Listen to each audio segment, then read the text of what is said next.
Hello वेंक्शन and इजहन lover, welcome back to our channel. तो गाइज आज हम अपॉइंटेड टू सर्व यू का नेक्स्ट पार्ट देखेंगे। लास्ट पार्ट में हमने देखा कि जहन और ईबो के बीच जो मिसअंडरस्टैंडिंग थी उन दोनों ने उसको दूर किया। मिसअंडरस्टैंडिंग के दूर होते ही उन दोनों ने अपने प्यार का इजहार भी किया और उसके बाद किस भी किया। किस करने की वजह से ईबो के बॉडी में थोड़ी सी एनर्जी भी आ गई। तो चलो गाइस, इसके आगे क्या होगा आज हम इस पार्ट में जानेंगे। आई होप आपको आज का पार्ट अच्छा लगेगा। वे दोनों काफी देर तक गले मिले। जहन ईबो के सीने में तेज दिल की धड़कन को सुन सकता था। चलो अंदर चलते हैं। सुबह की हवा में बहुत ठंड है और आप अभी भी कमजोर है, जहन ने कहा। फिर वो उसका हाथ पकड़कर अंदर जाने लगे।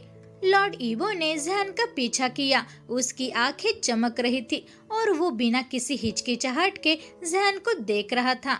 जहन जो उसका हाथ पकड़कर उसे कमरे में ले जा रहा था। जैसे ही वे कमरे में पहुंचे, ईबो ने बोलना शुरू किया। जहन, आपको अब आराम करना चाहिए। मैं अब बेहतर महसूस कर रहा हूँ, इसलिए शुक्रिया। ईबो ने कहा, ये ठीक है, लेकिन आप अब भी थोड़े कमजोर है, जहन ने चिंतित होते हुए कहा। जहन, सचमुच मैं अब बिल्कुल ठीक हूँ। आप अपने कमरे में जा सकते हैं और वहाँ आराम कर सकते हैं। ईबो ने कहा, माय लॉर्ड, क्या मैं यहाँ रह सकता हूँ आपके साथ? जहन ने पूछा। जहन, अगर तुम मेरे पास हो तो मुझे डर है कि मैं खुद को रोक नहीं पाऊंगा और अभी एक साथ रात बिताना ये अच्छा विचार नहीं है। मैं नहीं चाहता कि तुम खुद को किसी भी चीज के लिए मजबूर करो। ईबो ने कहा, माय लॉर्ड, किसने कहा कि मैं खुद को मजबूर कर रहा हूँ? और आप भी खुद को कंट्रोल मत करो।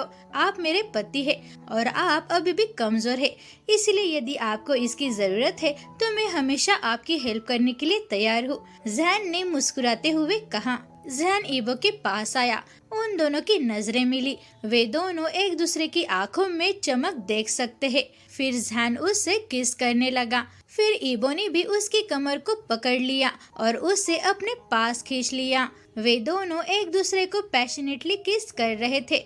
धीरे धीरे रूम का टेम्परेचर बढ़ने लगा। किस को ब्रेक करने के बाद वे दोनों अपनी सांसों का पीछा करने लगे। गहराई से सांस लेते हुए ईबो ने जहन से पूछा, जहन, क्या आप वाकई में ये करना चाहते हो? अगर आपने मुझे अभी रुकने के लिए कहा तो मैं अभी रुक जाऊंगा। ईबो ने कहा, नहीं माय लॉर्ड, मैं अभी रुकना नहीं चाहता। मैं तुम्हें चाहता हूँ, मैं तुम्हारे साथ रहना चाहता हूँ और तुम्हें महसूस करना चाहता हूँ। अब मुझे पता है कि आप पूरी तरह से मेरे हो। मैं और समय बर्बाद नहीं करना चाहता। मुझे अभी डर है कि ये सिर्फ सपना है। मुझे बस उसकी जरूरत है। मुझे सिर्फ आपकी जरूरत है माय लॉर्ड। अब किसी और चीज के बारे में मत सोचो। जहन ने ईबो को कसकर गले लगाते हुए कहा, जैसे कि उससे डर हो कि ये सपना ना हो। जहन, मैंने आपको बहुत याद किया। मेरा दिल, मेरी सोल और मेरी बॉडी भी केवल आपकी है, बस आपकी, केवल मेरी जहन की है, ईबो ने कहा। फिर उसने जहन के लिप्स को लॉक किया। फिर धीरे धीरे उन दोनों के कपड़े फर्श पर गिरने लगे। चांदनी अभी भी उनके बॉडी को रोशन कर रही थी। उसके बाद उनकी डेली नाइट एक्टिविटी होती है। अगली सुबह जब जहन उठा तो उसे अपनी पीठ की चारों ओर गर्म बाहें महसूस हुई। जब जहन पीछे मुड़ा तो उसने ईबो का चेहरा देखा, जो गहरी नींद में सो रहा था। जहन ने महसूस किया कि वे दोनों अभी भी न्यूड है।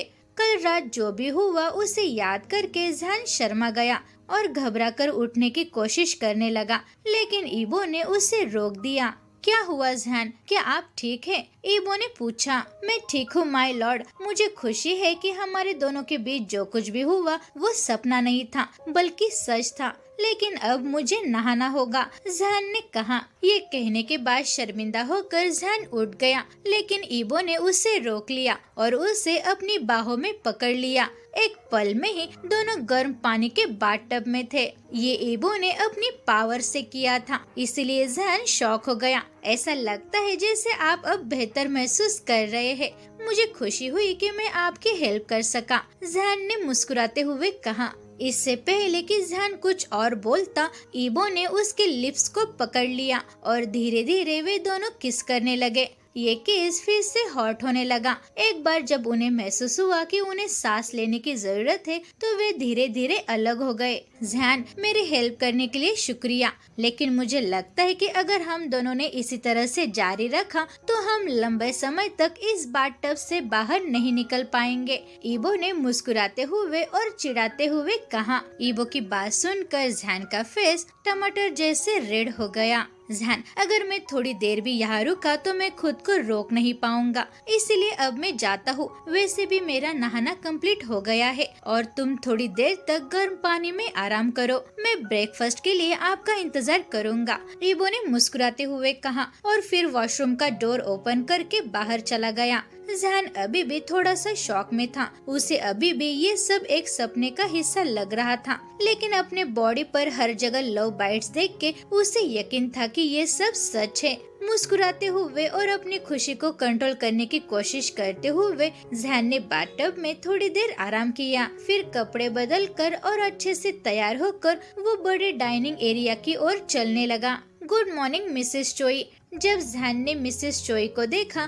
तो उसने मुस्कुराते हुए कहा, ओह गुड मॉर्निंग जैन, आपका ब्रेकफास्ट तैयार है। लॉर्ड वैंग ईबो ने मुझे आपको सूचित करने के लिए कहा कि वो अपने वादे के अनुसार आपके साथ ब्रेकफास्ट नहीं कर पाएंगे, क्योंकि उनको लॉर्ड वैंग चिरेन ने अपने पैलेस में बुलाया था, इसीलिए वो वहाँ पर चले गए। मिसेस चोई ने कहा, लॉर्ड वैंग चिरेन, इसका मतलब वे पहले से ही जानते हैं कि मैं यहाँ पर हूँ। आई होप वो बुरा नहीं मानेंगे और हमारे साथ कुछ भी बुरा नहीं करेंगे, जैन ने कहा, लेकिन उसे थोड़ी घबराहट महसूस होने लगी। चिंता मत करो जैन, तुम और लॉर्ड ईबो एक दूसरे से प्यार करते हो और आप तो सिर्फ लॉर्ड ईबो की हेल्प करने के लिए वापस आए। मुझे नहीं लगता कि लॉर्ड वैंग चिरेन तुम्हारे खिलाफ कुछ करेंगे।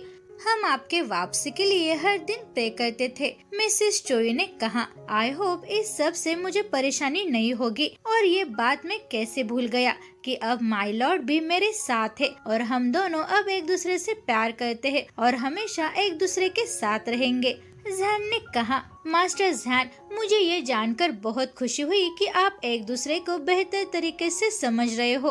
अब मैं आपकी परमिशन से बाहर जाती हूँ, तब तक आप अपने ब्रेकफास्ट को एंजॉय करो, मिसेस चोई ने कहा और वो बाहर जाने लगी। रुकिए मिसेस चोई, क्या आप मेरे साथ खाना खा सकते हैं? मुझे अकेले बैठकर खाना पसंद नहीं, जैन ने कहा। ठीक है मास्टर, मैं बस आपके साथ यहाँ बैठूंगी, मिसेस चोई ने कहा। दोनों के बीच में बातचीत होने लगी। मिसेस चोई ने जैन को बताया कि उसके जाने के बाद ईबो की हालत कैसी थी, वो कैसे मुश्किल से अपने दिन गुजारता था और कैसे दिन ब दिन वो अपनी हेल्थ को खो रहा था। गुस्सू में सब लोगों ने सोचा कि वो मर जाएगा और कैसे ईबो के भाई शियुन ने ईबो के कामों को संभाल लिया, क्योंकि गुस्सू में बुरे लोग उनकी जगह पर घुसने की कोशिश कर रहे थे। मिसेस चोई ने ये सारी बात जैन को बताई। जैन उठा और गार्डन में चला गया। उसने उस एंजल के स्टैचू को देखा जो ईबो ने अपने बच्चे के लिए रखी थी।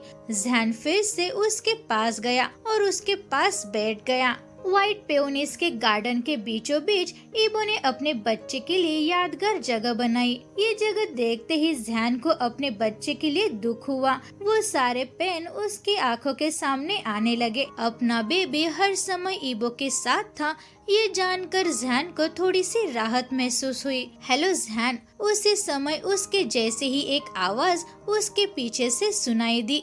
जैन ने अपनी नजरें घुमाकर टैंगसन की ओर देखा। वो उसे देखकर स्माइल कर रहा था। वो अपने सफेद बालों और खरगोशों के कान के साथ वहाँ बहुत खूबसूरत लग रहा था। हेलो टैंगसन, जैन ने फ्रेंडली होने की कोशिश करते हुए जवाब दिया। जैन को अभी भी टैंगसन पर ज्यादा भरोसा नहीं था। भले ही टैंगसन ने उसे गुस्सू में वापस आने में मदद की, लेकिन फिर भी वह टैंगसन के सामने अनकंफर्टेबल महसूस करने से खुद को रोक नहीं सका। खैर, मुझे खुशी है कि आप और लॉर्ड वैंग ईबो अपनी मिसअंडरस्टैंडिंग दूर करने में कामयाब रहे, टैंगसन ने कहा। क्या ये बात इतनी क्लियर है? अब मुझे लगता है कि यहाँ पर हर कोई पहले से ही जानता है कि ईबो और मैंने नाइट स्पेंड की है और हम दोनों ने रात भर प्यार किया। लेकिन वो सब कैसे जानते हैं? जैन ने पूछा। ये तो मुझे नहीं पता, लेकिन घुसू में हर किसी को ये पहले से ही पता है, इसीलिए लॉर्ड वैंग चिरेन ने उसे सुबह बुलाया था, टैंगसन ने कहा। क्या आपको लगता है कि लॉर्ड वैंग चिरेन मुझे सजा देना चाहते हैं या कुछ और? मुझे नहीं पता कि मैं क्या उम्मीद करूं। क्या आपको लगता है कि वो मुझे फिर से जेल में बंद करना चाहते हैं? जहन ने पूछा। नहीं, उन्होंने पहले ही आपको माफ कर दिया है, इसलिए मुझे नहीं लगता कि वे दोबारा ऐसा करेंगे। जब तक वो सीधे लॉर्ड ईबो का सामना नहीं करना चाहता तब तक, तैंग सन ने कहा। लॉर्ड ईबो उनका दाहिना हाथ है और वो ऑफिशियल रूप से राज्य को प्रोटेक्ट करता है। क्योंकि पहले ईबो की हालत ठीक नहीं थी, तो इसीलिए लॉर्ड वैंग चिरेन और शियुन उनके कामों को पूरा कर रहे थे। तैंग सन ने कहा। मुझे सच में इस सब का अंदाजा नहीं था, जहन ने चिंतित होकर जवाब दिया।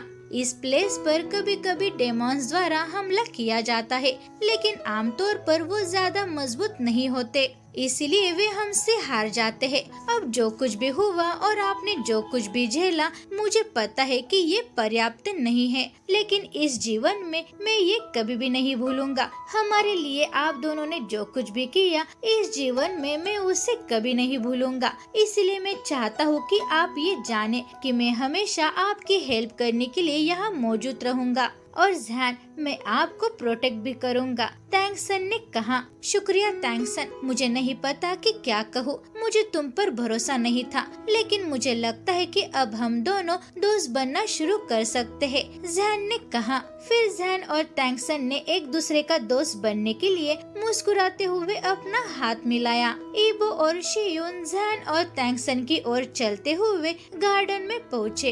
ईबो के पास आते ही जैन का दिल जोरों से धड़कने लगा। जब जैन ने अपने भाग्य अपने हस्बैंड को अपने पास आते देखा तो उसे राहत महसूस हुई। शियुन को देखकर तैंग सन उसे गले लगाने के लिए दौड़ा और ईबो जैन के पास आकर उसके गाल को सहलाने लगा। जैन, क्या आपने बहुत देर तक मेरा इंतजार किया? आई एम सॉरी, मैं आपके साथ ब्रेकफास्ट नहीं कर पाया। ईबो ने थोड़ा सा मुस्कुराते हुए जैन से माफी मांगी। एक पल के लिए जैन ईबो की मुस्कुराहट में खो गया, जो उसे बहुत ज्यादा पसंद थी। ईबो की बात सुनकर उसने इनकार में अपना सिर हिलाया। चिंता मत करो माय लॉर्ड, मैंने बुरा नहीं माना, ये आपका काम था, इसलिए मुझे बुरा नहीं लगा, जैन ने मुस्कुराते हुए जवाब दिया। उसके बाद ईबो ने उसे कमर से पकड़कर उसे अपने पास खींच लिया और उससे गले लगाया। दोनों एक दूसरे की गर्म बाहों में आराम करने लगे। तो गाइज, आपको आज का पार्ट कैसा लगा? अच्छा लगे तो लाइक जरूर करना। तो मिलते हैं अगले पार्ट में, तब तक take care and bye bye.